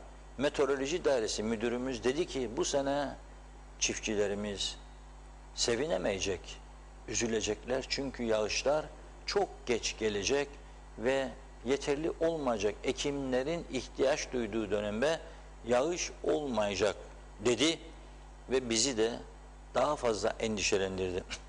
Ama bu insanlar iklim değişikliğine karşı yapılması gerekenleri ön plana çıkararak halktan oy aldılar. Çünkü onların kafası dünyanın düzelmesine, ülkelerinin güzelleşmesine, daha iyi olmasına, daha yaşanabilir olmasına çalışıyor. Bizim kafamız ise daha çok iş, yakınlara, terfi, merfi, meyhanelerde organizasyonlar, benim beygire oy falan filan, ona çalışıyor.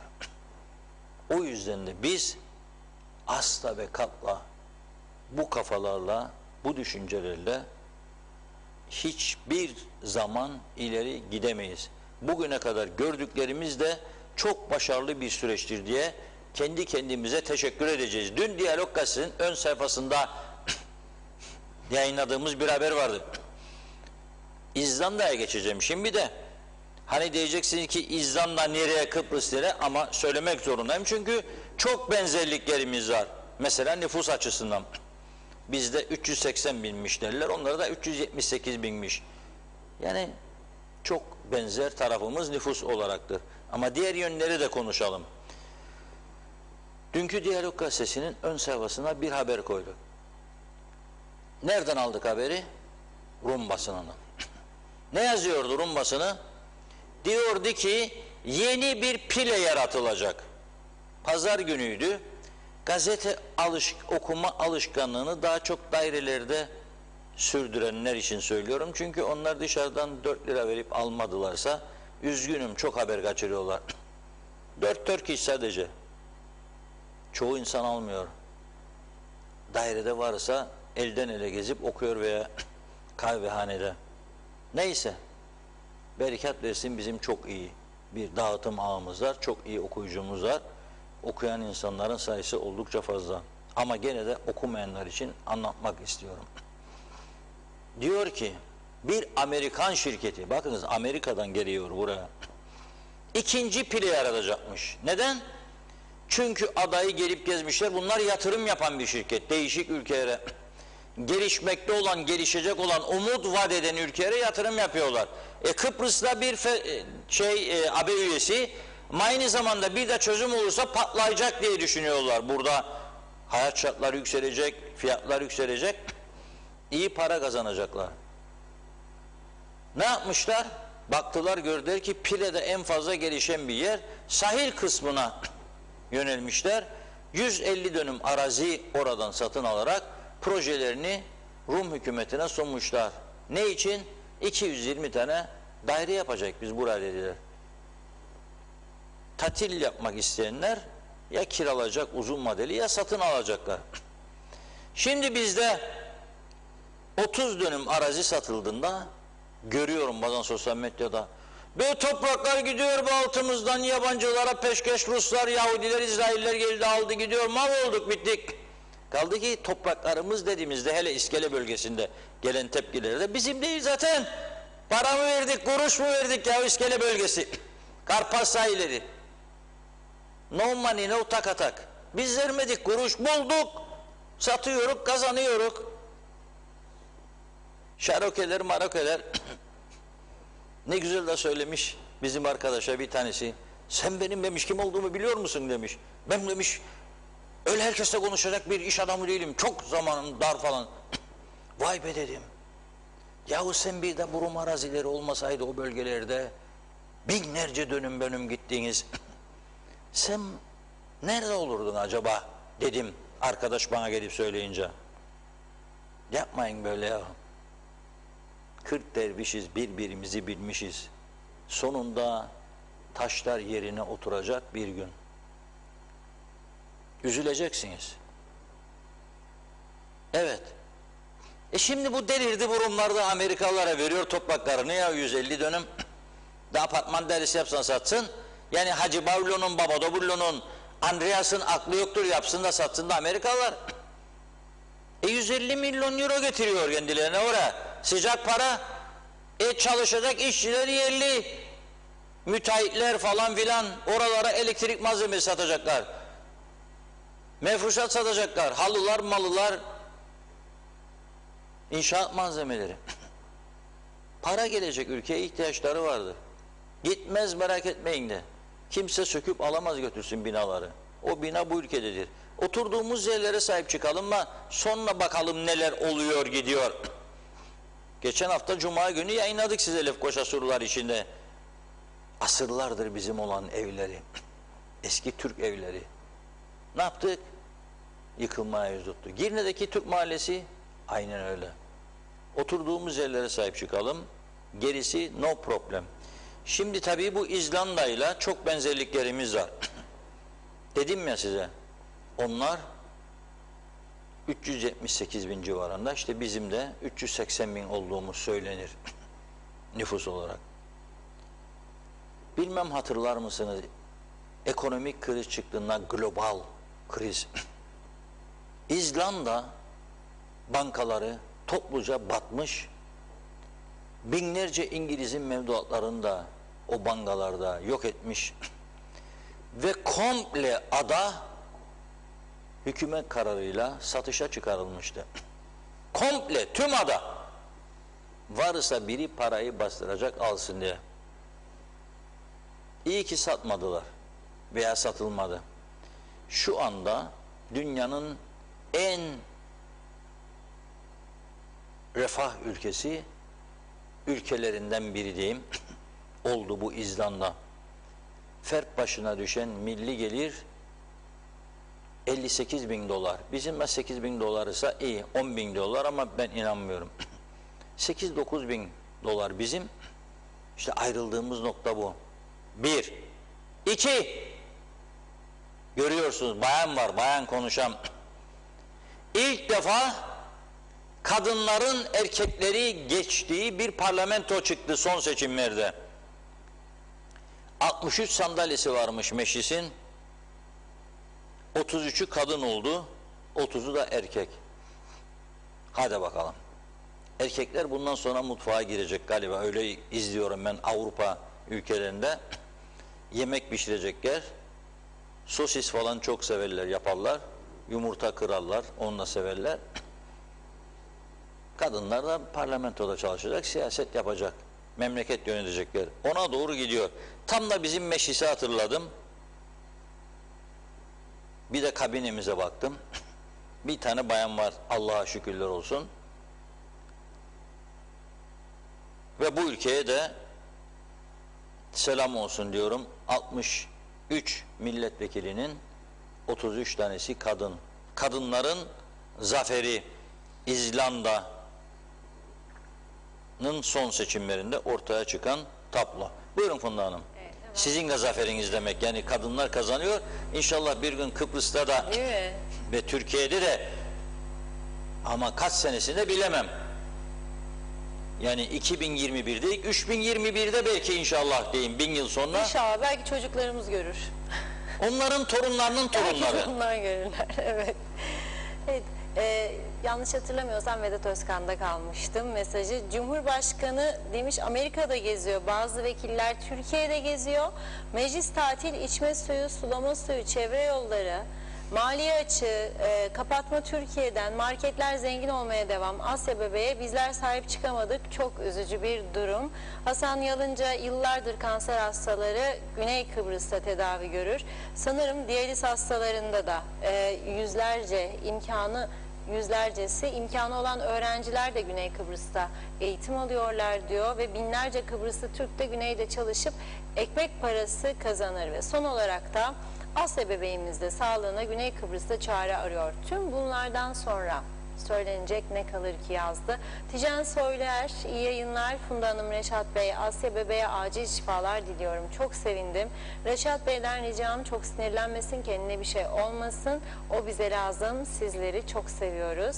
Erol Canseç, Reşat Bey en yakın zamanda orada buluşacağız. Ne demek istediğimi anlarsınız. Sizi bekleyeceğim yazmış. Emin Özatilla da iyi yayınlar diliyor. Asya bebeğe geçmiş olsun ama bunun altında bir numara yatıyor.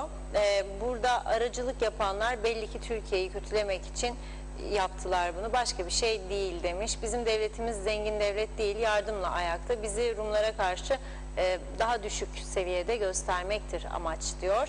Meral Kavas, geçmiş olsun Asya Bebek, baştakiler utansın dedi o da. Abdullah Demirpençe'de yazıklar olsun diyorum Kıbrıs'ı yönettiğini sananlara. Evet, Vedat Özkan, Rumlar 57 yıldır Avrupa'yı yanlarına almışlar. Israrla Maraş'ı ve iki toplumlu federe devlet istiyor. Bizler adada iki ayrı devlet istiyoruz. Mümkün değil, bu sorun çözülmez. Hüseyin Koltan, Reşat Bey, Asya Bebe'ye çok geçmiş olsun, acil şifalar dilerim dedi. Reşat Bey, biliyor musunuz sigorta emeklilerinin maaşları ne zaman ödenecek acaba? Çok teşekkür ederiz, saygı ve sevgilerimle yazdı. İsmet Ezel, Yakın Doğu Üniversitesi yapamaz mıydı bu tedaviyi diye yazmış. Musa Su İçmez, evet selamlar. Funda Hanım, market fiyatları marketler fiyat arttırma yarışına girmişler. Şampiyon olanı bekliyoruz. Sahaya da hakem de yok. Reşat Bey bu konuyla alakalı bir yorum yaparsa yerinde olacağı aşikardır. Saygılar diledi. Belgin Rıfat, eskiden insanlar dilekleri olsun Hala Sultan'a gider mum yakarlardı. Bunlar da Hüseyin Özgürgün'ü herhalde kurtarıcı görüyorlar ya da resimler onlar tarafından paylaşıldığına göre ben suçsuzum bakın görün mü diyor acaba demiş. Maaş da alıyor mu acaba? Yargıdan kaçıyor ama kahramanım da diyor. Bilemedim acaba, bilebilen var mı dedi Belgin Hanım. İsmet Ezer, belki de diğer 3 aday da gider İstanbul'a demiş. Zeki Müren, rahmetle ölüm yıl dönümüydü diye ekledi bir diğer mesajında. Belgin Rıfat, ben şahsen anlamadım. O zaman çözemedim Belgin Hanım. Zehra Sencer, yazık güzelim memleketim nereye gidiyor? Baştakiler atama, koltuk ve seçim öncesi konuşmalarla daha çok yazmak istiyorum ama neyse. Teşekkür ediyorum Zehra Hanım, çok naziksiniz. Vedat Özkan, 38 yılda 24 başarısız hükümet, halk ekmek iş aş diyor, ucuzluk diyor, hükümet ve muhalefet kurultay erken seçim diyor, Kuzey Kıbrıs kurultayları erken seçimleri, onlarca sendikalar, yüzlerce dernekler cenneti. Reşat Bey, geçen gün bir kanalda izledim, Kuzey Kıbrıs'ta sendika, dernek ve vakıfların toplam sayısı 1300 adet civarındaymış, doğru mu diye soruyor. Çok ilginç diye de mesajın sonuna yazdı Vedat Bey. Evet, İzzet Kahraman, zorlu töre vicdanen rahat mıdır demiş. Seka Üçer Londra'dan selamlarını yolluyor bize, teşekkür ediyoruz. Ulus Barani, Tatar Bey ve Sanar Bey Kuzey Kıbrıs babalarının çiftliğiymiş gibi ülkenin parasını Türkiye'de şehir şehir gezerek harcıyorlar diyor. Belgin Rıfat, bu halk resmen politikacıların, partilerin ve sendikaların elinde oyuncak oldu. Bence ben başbakan olmak istiyorum diyen herkes en azından ilk 5 yılda ne yapacağını ya da yapabileceğini planlamalı. Altan Cumhur, yazıklar olsun diye başladı o da mesajına. Bizim Sağlık Bakanlığı'nın sahip çıkamadığı Asya Bebe'ye Rum Sağlık Bakanlığı sahip çıktı. Bizim Sağlık Bakanlığı yine sınıfta kaldı. Bir de Akçiçek Hastanesi acil servisi perişanları oynuyor. Evet, İzzet Kahraman da eleştirmiş. Türkiye çocuğumuza sahip çıkamadı diyor. Belgin Rıfat Başbakanı eleştiriyor. Evet, Hasan Nihat Erduran, ya kurtulsun bebek de kim yardım ederse etsin yorumunda bulundu. Ailenin tercihi önemli, saygı duymak lazım. Evet, Mehmet George karşılığı kabahat kimde? Kendi partisinde diyor. Yanlış hatırlamıyorsam Zorlu Bey'in açıklamaları üzerine yazılmıştı bu yorum. Belgin Rıfat, ben Zorlu Töre olsam UBP'den ayrılırım hem de koşarak. Kimse kıymetini bilmiyor. Mükemmel bir diksiyonu var. Türkçesi güzel ve çok zeki. Vizyonuysa oldukça geniş ve milliyetçi bir yazmış. Mehmet İnancı, UBP kurmayları kendilerini aldatma içindedir. Özgürgün kesin bu adaya gelemeyeceğinden adım gibi eminim Reşat Bey. UBP avunuyor diyor. Fikret İpekçioğlu Londra'dan izliyor bizi. İyi yayınlar diledi. Bir sorum olacak size. Gönyeli Belediyesi'ne, Lefkoşa Belediyesi'ne 10-12 milyon borcunu ödemiyor. Bilginiz var mı? Cevaplarsanız sevinirim dedi. Evet, Belgin Rıfat, yine birkaç arsa, birkaç kişi de ise koyacaklar ya da vatandaşlıkla kandıracaklar. Her zamanki haller. Geçen seçim 2.000 liraya satın alınan oylar oldu, bu defa 3.000 lira verirler herhalde diyor. Evet, İzzet Kahraman, bu adanın daha nüfusunu bile bilmiyoruz diyor, devlet midir demiş. Ve diyor ki mal konusunda bizim güneyde mallarımız vardır ama diyor 75'ten sonra gelenlerin malları yoktur demiş. Evet, Necdet Mavi Gözlü bizden önce hoşça kal dedi. Bugünlük de bu kadar diyor. Yarın yine buluşmak umuduyla hayırlı akşamlar sizlere de. Yusuf Eser, Reşat Bey oylar tekrar sayılmış, bayan sayıları düşmüş dedi. Mehmet İnancı, Fatma ve Ayşe Bay'ı meclise koyalım. Reşat Bey, bunlardan daha iyi ülkeyi yöneteceklerdir diyor. Belgin Rıfat, belki Hipokrat bir meclis kurulursa kadın başbakanımız da teknokrat demek istedi herhalde. Olur zaten. Hükümet düşerse kısa dönemli bir hükümet kurmak zorundadırlar. En doğrusu da bu seçim kaygısı olmayan insanların bakan olması ya da başbakan dedi. Mehmet İnancı, Reşat Bey'e bir sorum olacak. Milletvekilinden müşavir olur mu acaba, ne diyorsunuz diye sormuş. Eser Yurteri iyi yayınlar diliyor. Sultan Şeker de teşekkür ediyoruz. Behlül Konaklı, Asya Bebek için övündüğünüzde bir harman yer isteriz ama sonuç ortada. Geçmiş olsun Asya Bebek, iyi yayınlar dilerim dedi. Evet, Belgin Rıfat, Afet Ercafer, Sibel Emine Dizdarlı, bayan şeyleri yazdı. Arif Koroğlu, memleketimi atanmışlar idare edemez diyor. Evet, Belgin Rıfat'ın yorumu var. Türkiye'den heykel dikmeleri gerek. En çok sabıkası olan diyor. Zamanında polis komutanına da çanak antenini çalmıştı yazmış Belgin Hanım. Bedoğlu, Evren Neşe, devlet demek kendi coğrafyasında yaşayan insanların refah ve mutluluğu için çalışan bir yapıdır. Bu yapı Kuzey Kıbrıs'ta yoktur. O zaman ben devletim diye konuşmayın artık diyor. Vacit Davulcu, Reşat Bey, vurgun, soygun ve hırsızlar ülkesinden herkese iyi akşamlar dilemiş. Son 2 mesaj var. Erol Hasan, Avustralya'dan iyi yayınlar diledi. Son olarak Abilin Şanverdi de Asya Bebek, yavrucak, hepimizin için utanç verici bir durum. Yazıklar olsun diyor. Evet, Vedat Özkan da siyasileri izliyorum. Hepsi birbirini suçluyor. Ülke yönetimi için çözüm önerisi yapan yok. Hala el altından seçimle ilgili seçilme uğruna kamuoyuna memur alınıyormuş. Yarın yine görüşmek üzere dedi. Hasan Nihat Erduran, iş kolu vergi listeleri diye sormuş. Orhan Aslan, Asya Bebek hayata tutunabilmesi için ailesinin ne halde olduğundan haberleri var mı acaba ki? Bir numaranın olduğundan emindirler. Aylardır tedavi bekleyen bir bebek var diyor. Bir de kendi çocukları olsaydı bunu düşünlersinler de öyle karar versinler demiş. Evet, mesajları burada şimdilik noktalayayım. Sözü Reşat Bey'e bırakıyorum. Buyurun. Evet, bugün Kıbrıs'ta taraflar arasında güven artırıcı önlemler çerçevesinde önemli bir gün olarak kabul edilecek. Çünkü özellikle pandemi sürecinden bu yana geçişler bir süre, hatta uzun bir süre durmuştu. Barikatlar kapanmıştı, daha sonra açıldı. Fakat bir yığın şartlar vardı ve geçişler zorlanıyordu. Şimdi bugünden itibaren iki taraf arasında varılan anlaşma çerçevesinde sadece çift aşı şartıyla geçişler başladı. Yani daha önceki gibi her hafta PCR veya 3 günde bir antijen zorunluluğu ortadan kalktı. Bunun iki tarafın ekonomisinde önemli gelişmelere yol açması bekleniyor. Özellikle bizim açımızdan ben son derece iyi olacağını düşünüyorum. Çünkü Rumlar son zamanlarda özellikle akaryakıt alımı için Kuzey Kıbrıs'a akın ediyorlar. Bugün de Rum basın haberlerinde vardı. Güney Kıbrıs ana tüketim maddelerinde Avrupa Birliği'ne üye 27 ülkenin en pahalısıymış. Süt, yumurta, ekmek fiyatları AB içerisinde en pahalı ülke olarak kabul ediliyor. Bizzat ben de gözlemliyorum.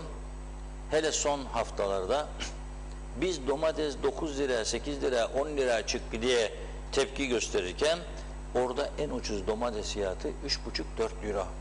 40 Türk lirası. Şimdi tabii bazı diyecek ama onların da asgari ücret. Tamam ya, kabul ettim ama 4 kat değildir asgari ücret bize göre. Yani olsa da ev kiraları yüksektir. Çok orada Yani adam ev fiyatları da yüksek. 2+1 daire burada 55-60 bin 70 bincik alıyorsun isterlin. Orada 280 bin 300 bin euro. 2+1. Ama domates fiyatları anormal gerçekten. Salatalık, zebze, meyve, 1 kilo üzüm 3,5-6,5 euro arası. Tabii ekmek falan oldukça yüksek.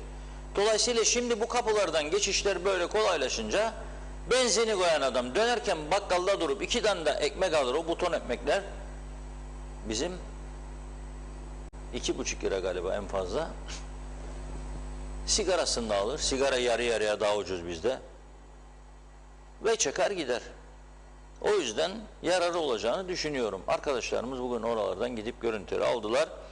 Fakat bu arada hükümetimize diyorum ki, bakın geçen hafta bana bir lokanta sahibinin anlattıklarını aktardım. Beni duymalarını çok arzu ediyordum. Tekrar söylüyorum. Adam Güney'de, Rumlarda, Yunanistan'da, Yunanlılarda gece hayatı 9'dan sonra başlıyor. Bizim gibi 6,5-7 güneş bakarken gideyim bir yani ya da dök rakıyı şiki şiki baba yok. Ayrı bir kültürdür. 9'da 9.30'da gidiyorlar. Onlarda sokağa çıkma yasağı yok. Korona yok mu? Vardır. Bizde yasak. 12'den sonra çıkma diyor. Ne manası kaldı bu yasağı anlamış değilim. Zaten yerli halkımızın önemli bir kısmı hele Girne bölgesinde gece kulüpleri hiçbir 12'de kapatmıyor. Bunu polisi de bilir, polis olmayanı da bilir. Kendi kendimizi kandırıyoruz. Adam diyor ki lokantacı, balık lokantası işte diyor. Saat 9.30'a geldi diyor ailesiyle Rum. Siparişi verdi diyor. Mezeleri döşedik. 10.30'da adamı dayadım balığı diyor. O dedi ki diyor dur daha mezeler gitmedi. Ama dedim 11'de sen lazım gidesin. Yola çıkasın çünkü 1 saat dayayacağım 12. Ne 12'si? 12'den sonra yasak. Yok ya demiştim. Bizde yasak değildir. Belki sizin içindir o. Ne yapıyor? 12'ye 10 kala lokantacıyla beraber lokantacı kapatıyor. Bu da biniyor arabaya. Geliyor mekana. Mekandaki polis diyor. Saat 1 oldu. 12'de sokağa çıkma yasağı var. Sana dava okuyacağım diyor. Ne davası diyor adam titremeye başlıyor. Hayatımda polisten dava almadım. Türk tarafına geçtin be cezası var bunun. İstemiyorlar oğlum para mara bunlar. Cezası var. O yüzden diyorum ey ana bırak bizi kendi başımıza. İstediğimizi seçelim. İstediğimizi yaptıralım. Kendi başımıza kendi gelirlerimizi toplayıp ayakta durmaya çalışalım. Sen verdikçe şımarıyoruz. Turist de istemiyoruz. Bakın söyledim az önce. 22 yaşında öğrenci vurdu gitti. Umurunda değil kimsenin. Kimse yasaları değiştirip cezaları artırıp bu işleri durdurma yanlısı değil. Şişi de idare et, şeftaliyi de idare et siyaseti. Bırak vursun başları duvara. Kendi ayakları üzerinde durmaya alışsınlar. Kaç sene geçti? İlk yıllar bize derdi o dönemde bizi yönetenler çocuk daha bebektir. Ana sütü ister derdi. Sonra ananın sütü iyi besliyor çocuğu, gürbüz büyüyor çocuk diyorlardı. Şimdi çocuk artık göbek önünde geliyor. Diyabet oldu. Şeftali şişten. Bırak büyüsün, kendi yürüsün. Koşsun. O imkan var bu ülkede. Koşturabilirler bu ülkeyi, koşuya çıkarabilirler. İddialıyım. Bu ülke iyi bir şekilde yönetilsin. Bırak ayakları üstüne durmayı. Koşturabilir. Ama tabii 1800. sırada olmayacak bazı arkadaşlar o zaman. İlk 80'in içinde olacaklar. Gururlansınlar lazım, gurur duymalar lazım. Ya ben de bir şey yaptım ülkem için. Daha önce yanlış idi yaptığım desinler. Bırak ana, bırak diyorum. Bırak bu diyabet hastası olan, göbek 1 metre öne düşen Evlat artık çocuk değil, bebek değil. Büyüdü göbekler. Bırak yürüyelim, biraz aşınalım. Normal formuna girelim. Bak diyorum, adam geldi, para veriyor. Sen diyorsun 12'den sonra dava okuyacağım sana diyorum. Ya ben olsaydım orada o polisin yerine odaya çekerdim. Topuzlar var, polis topuzu. Birkaç tane ayağına ver Allah Allah. Ve Enrico ne işin var be senin bu tarafta? Geldin altınlarımızı topladın da gidiyorsun. Cezası var altın toplamanın. Tekrar söylüyorum. Duyuyorsalar duysunlar. Duymazlarsa gene duysunlar. Düzeldin bu işi. Polismiş, baskın yapmış hafta sonu da 16 kişiymiş sadece yakalamış. 12'den sonra sokağa çıkma. 16 mı? 16 bin. Ben sana söyleyeyim. İnadına bazı geceler 2'de falan 1.30'da çıkıyorum yola. Bakayım ne olacak diye. Görürüm belki. Bir polis de beni de durdursun. Yok. Yok. Yoktur. Olamaz zaten. Yani yetmiyor sayısı. Yoğunluk oldu bugün, çok özür diliyorum. Çok konu vardı. İstemeye istemeye bazen de insan geriliyor. Gerilmemek lazım. Bununla tamamlayacağım bugün. 20 Eylül 2021 Pazartesi, yani tam bir hafta önceki Diyalog Gazetesi'nin manşeti. Bakınız. Ne diyor? Yazık değil mi diyor. Araştırmacı gazetecilik. Yılın ilk 9 ayında 1695 trafik kazası, 500 yaralı ve 18 can kaybı. Ben bunu sizlere geçen hafta okumuştum. Eylül'de 4 kişi hayatını kaybettiği spot başlığıyla da devam ediyordu haber. Ve hatta o günkü gazetede o gördüğünüz fotoğraf var ya, bir araç sürücüsü de direksiyon hakimiyetini kaybedip en işlek caddede meclis binamız baktı gördü, tatil bitmiyor mebuslarımızın. Vurdu girdi içeri. Hadi be dedi, açtım meclisi. Gene uyanmadılar, gene gitmiyorlar. Birini bekleyecekmişler. Tüzükmüş, iş tüzük, meclis iş tüzüğü falan filan, yasalar masalar. Memleket yandı. İnsanlar kan ağlıyor. Asya bebek bir uçakla oraya, bir uçakla buraya, bir uçakla buraya. 2 yaşındaki bebek sürükleniyor. Sen hala daha tatilde ha? İşte böyle vururlar kapıyı, girerler içeri arabayla. İster sarhoş, ister ayık, ister mamur, ister değil. Bir şekilde girerler. Okuduk bugün de devlet ajansı aynı şeyin benzerini toparlamış. Bir tane arttı tabii, Eylül oldu 5. Allah'ım bu kadarla yeter eylesin diyorum. O 22 yaşındaki genç dün sabah Lefke'de meydana gelen kazada maalesef bu talihsizliği yaşadı. Lefke Üniversitesi'nin rektörü sevgili arkadaşım Mehmet Ali Bey. Çıkın ortaya görsünler sizi. Alın bütün öğrencileri, dökülün sokağa. Can güvenliği istiyoruz, can güvenliği. Bu okulda öğrenci tutamayacağız başka türlü. Ey insanlar! Bir gösterin kendinizi ya. Bir ses verdiğinizi duysunlar. Belki daha çok önlem alırlar. Belki yasaları değiştirirler. Belki cezaları artırırlar. 7 yılmış. 2 can aldı bir tanesi. 4 yıl hapislik verdiler. 2 yıl. 2 cana karşı 4 yıl. 400 sene vermesi lazım. Ya yasaymış. KKTC'nin yasalarıymış. Forever TRNC yasaları. Biz böyleyik. Yani Afrodit'in adasında ceza olmaz, aşk olur. Aşktan da patlamış durumda. Kızıyor eski nişanlıya, bıçak. Kızıyor kız arkadaşına, bıçak. Babanın çocuğu mu be? Aynı kandan mı geldiniz, herkesin çocuğunu bıçaklıyorsun? Ne burası ya?